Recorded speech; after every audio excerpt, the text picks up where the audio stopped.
Hey everybody, it is, I don't know, March 9th. It's Mother's Day, actually, 2020. Not really a beekeeping type video. This is more of a reminder video to me that I can keep um, reviewing year after year to remind myself that, um, in the upper Midwest, especially here in central northern Wisconsin, central northern states, um, at least all beekeeping is local. Don't rush your beekeeping and your queen rearing. Um, it's 33 degrees out, and it was just snowing a little while ago, actually. And it's been cold all week, really cold. It got down to like 24 degrees at night, and it's only getting a high of about 40 for the past week. The bees are, pretty well shut down. They're not doing a whole lot. And, we're kind of in a holding pattern. And this is kind of like a reminder that this happens every year around this time. Sometimes like the fruit tree, the plum tree right behind me, blooms like a week ago. But then it gets really cold. We always get a cold spell right in mid-May. And the bees always shut down. Now, if you buy packages, or not packages, if you buy nucleus colonies from the south and you brought them up here, chances are, they're going to continue to roll and explode. But, if you've overwintered bees, at least around here, coming out of winter, and they've got to go through these spells of cold in April and May, they're really not getting rolling. And you have no danger of swarming or anything else until probably June sometime, I would imagine. Uh, the only packages I've ever had that had swarm cells at the end of May were nucleus colonies that I bought, and they originated down south. So it's always good not to get in a rush. I'm wanting to do my queen rearing program, and I just don't have enough bees right now. They're just not building like I had hoped. But again, it's mid-May, and for overwintered colonies, they just don't. We don't have a big push uh, of brood rearing in May. They kind of slowly build in May. They more explode in June around here. Um, so my queen rearing has to follow that more or less of that plan. I made a mistake a couple of years ago. I got in a rush and I wanted to raise queens, and around mid-May I attempted to do my cell builder and everything else, and I just didn't have the bees for it, and it was a big fat failure. And I wanted to get rolling again this year. I had some pretty good colonies that I thought were going to start rolling, but again, I always forget about the weather. And the weather plays a big factor here, and every year we get the same thing. And it's, it could be a week earlier, a week later, it just really doesn't matter, but we're always going to get it. It's always going to snow around mid-May, somewhere around there.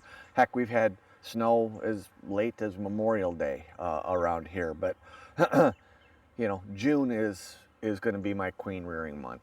I've already kind of just settled on that. That I'm not going to rush it, because if you rush things, you're just doomed for failure. Other areas, all beekeeping is local, and you have to know your area. You have to know your region and your area. I can't speak for guys even 2 hours, 3 hours south of me, because I have friends that have already had swarms a couple hours south of me. And I've had, I got other people that have successfully raised queens directly across from me in Michigan, friends that are being successful. But I got another friend, a couple friends north of me, and they're even behind me as far as that goes. They're just getting dandelions now. I've had dandelions for about a week and a half, I would guess. So slow your roll, know your region. for the most part. And I'm speaking more to myself and people in my region than I am trying to tell, you, um, especially anybody in the South who's probably, your bees are probably rolling by now. Even, if in the Midwest states, even Illinois and Iowa and Indiana and Ohio, your bees are probably rolling right now. But and even in lower Michigan, your bees are probably rolling right now. But around here, they're just not. And if they are, they came from Florida, I guarantee you.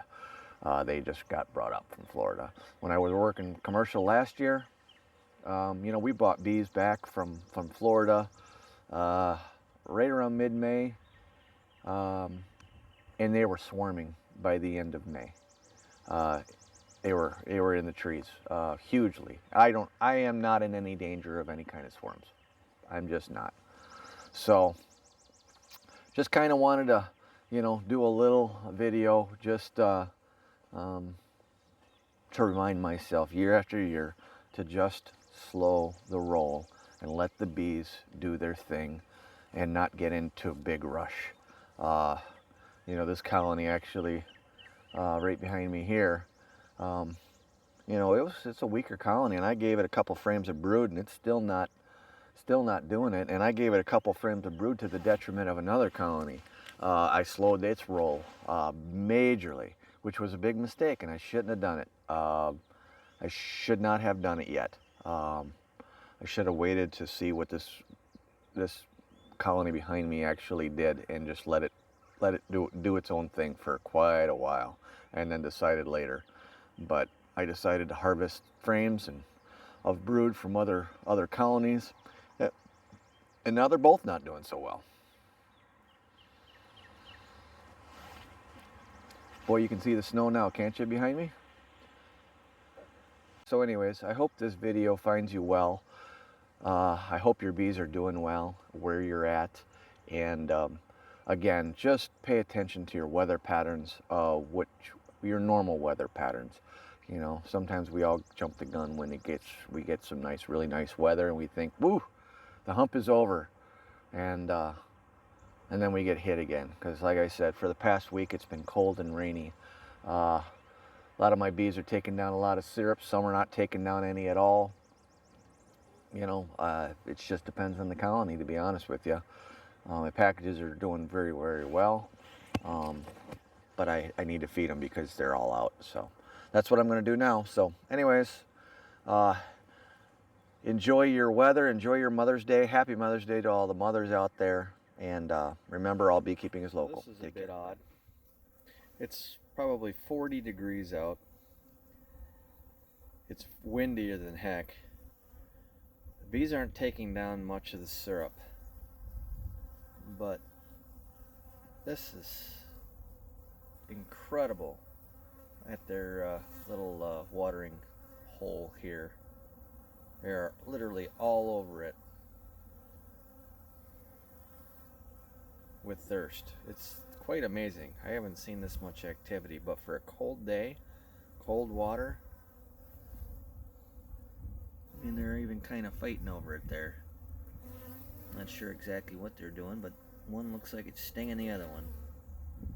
I don't know why, but it is what it is.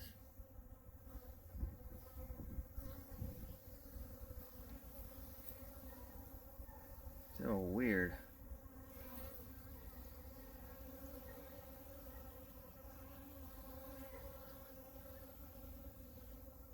Even my bucket there was full of dead bees from trying to get to water.